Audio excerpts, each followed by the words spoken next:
What's up? What's going on, guys? It's Greg Farley, aka Pegasus from the Wisefire Alliance. We got a live duels between Gren Maju with Gold Castle of Stromberg being the engine and Shaddoll Dino.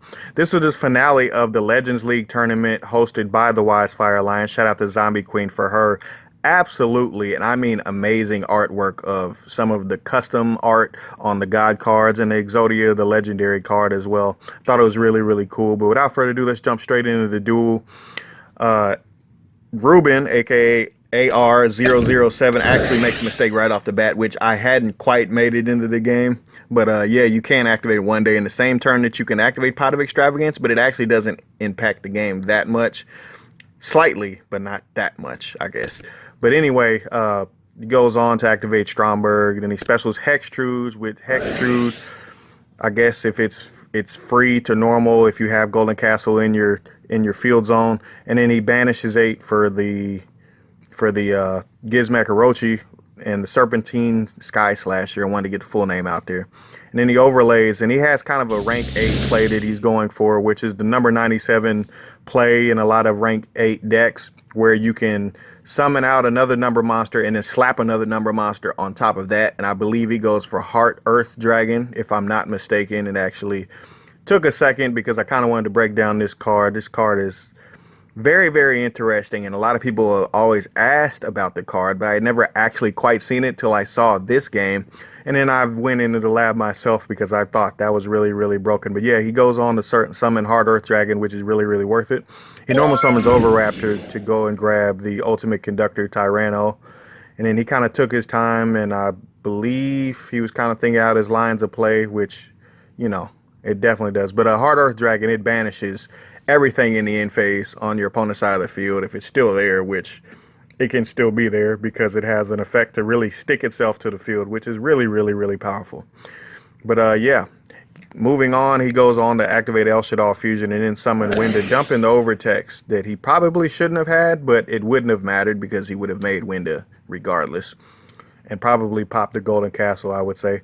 Then he goes on to add the double evolution pill off of the Overtext.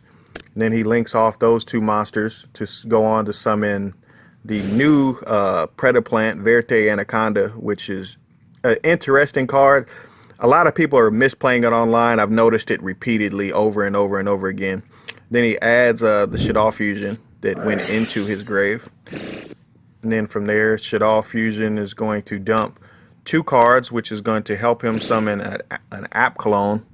And off of the App Clone, he's going to negate one of the cards. Can't quite remember what it was, but it was dumping a Windy and a Aerial, and an Aerial banishing some cards to make him force out the chain of the Gizmek Orochi. So it's a lot of interactive game going on, and it also, Gren Maju is getting to further its game state along and hopefully stay alive to weather the storm. We'll see how that goes. But then he goes on to drop Ultimate Conductor Tyranno, which really, really savages everything. And then he super polys pretty much the whole board away after flipping down the card on his side of the field, the Jaglubion. I always want to say Dragulon or something, and I'm really, really wrong with that one. But yeah, so he goes to run that over and then specials out a Hextrude himself. The actual irritating part about this is the one day should not have protected him at all, which means the game probably would have ended even quicker, although it's not going to matter, as you'll see here in a second. But yes, Hextrude specials out. He goes through his turn. Basically, he shouldn't have probably lived to that turn because he probably could have made Borosword and killed him. I'm just being honest. But yeah, they go into the tries to enter the battle phase, and he hadn't quite normal.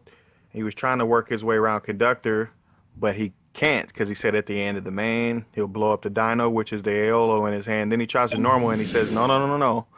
At the end of your main phase, therefore you cannot normal.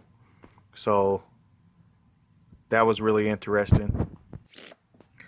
Which I later had to go on and kind of wonder. They were playing on Discord, and they were actually talking and like communicating on this, and what he meant was at the start of the battle he wanted to put everything face down. So we got it all worked out. This duel was really, really ugly, but at the end of the day, the game ended the way it was supposed to, and that was that Borosword really took advantage of the game because he knew Gren Maju was going to be a problem the next turn, and so he wanted to get the game over with as rapidly as possible. So there was a lot of malarkey and a lot of mistakes going on in that game, but it was still a really decent game, and he sent it again, burn him for 1,000, and then goes on to attack for game with the Borosword sticking to the field, and then he would have had a really, really powerful interruption with the Necrofusion that you saw in his hand. So we go into game 2, go straight into game 2.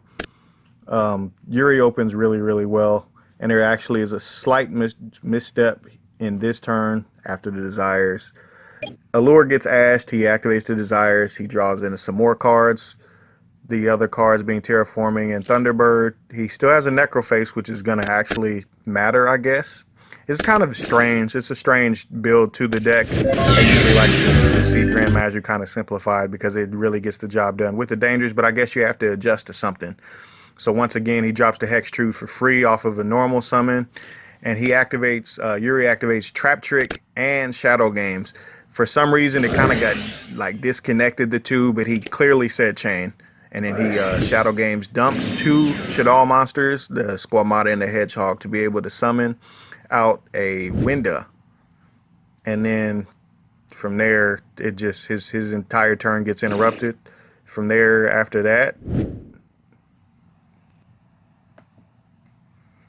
Winda summon, after that Winda setup. I keep saying summon and setup, summon, setup, summon, setup. So he set up the Winda to be able to use it whenever he really wanted to, but I think he was kind of being cautious, but the Necroface shuffling back kind of threw everything off.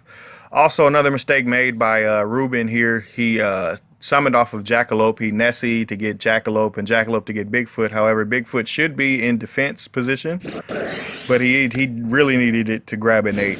It doesn't really matter in the grand scheme of things, but it also kind of does matter. So you always want to play correctly. Dino Miscus pitches to Windy to get the beast on the field to draw. And then at the end of that, he terraformings and grabs a Mystic Mine, which is really, really interesting. Another issue here is that Yuri thought his turn had started, so that's why he summoned the App Cologne and then special summoned the Dino Miscus off of the Necrofusion.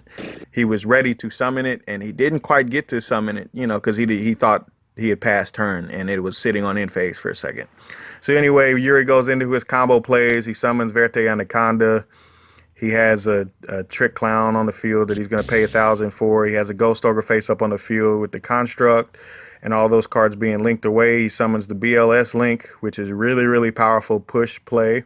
Again, the Bigfoot should be in defense, but it's not going to matter too much. It just would have allowed him to push a little bit more, but then to go in and Super Poly once again, pushing greatly for game because he's going to push 7, push 3, and then push for 3,000, and then add the extra 15. It's going to do a ton of damage, and I mean a ton of damage because it goes up to 45.